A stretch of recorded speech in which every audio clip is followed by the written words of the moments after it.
Welcome to an amateur's guide for dinotography. In this video, I will be showing you some simple tricks and techniques you can use to make your dinosaur photography look good. Now let's take a look at this first photo I took. It has a pretty high angle and the focus just isn't that great. You can't really see the subject that well.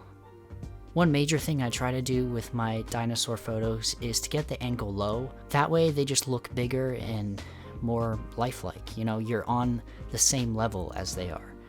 If you take a photo of a figure from high up, it's just gonna look like a figure. It's gonna look boring.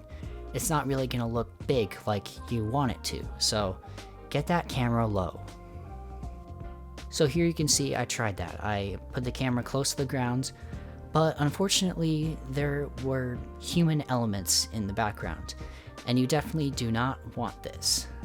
So if you're going to take photos with your dinosaur figures, you want to try and find a better location than just your backyard. Now I have woods all around my house, so I just walked 20 or so feet and I was there. Now one thing you do want to look out for if you're in the woods is leaves. If you just set a figure in leaves, it's not gonna look good because they're gonna look really big next to the figure, and you want the figure to look big ideally. So instead I set this figure on a log, and I think it works. It looks pretty good. And I made sure I kept the camera low, tried a few angles. Now, zoom is another very commonly misused thing in photography, not just figure photography. I tried some more extreme zoom here and it did not look very good, so I didn't go with it. Okay, so we got some pretty good shots. Now let's get on to the editing process. Now, editing is pretty free range. Basically, it all depends on what kind of look you're going for. I try not to go too extreme. I just up the contrast a little bit, bring down the exposure a little bit, and maybe tweak the saturation.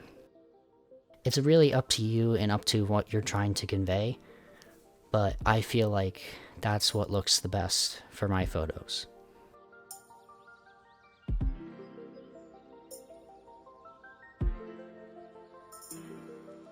So yeah, now we have the finished product.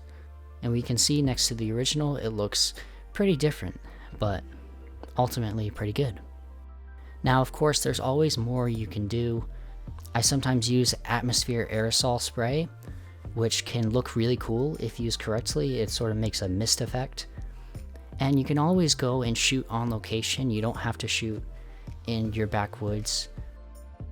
However, as long as you know these basic techniques, you can take good pictures of any figure anywhere.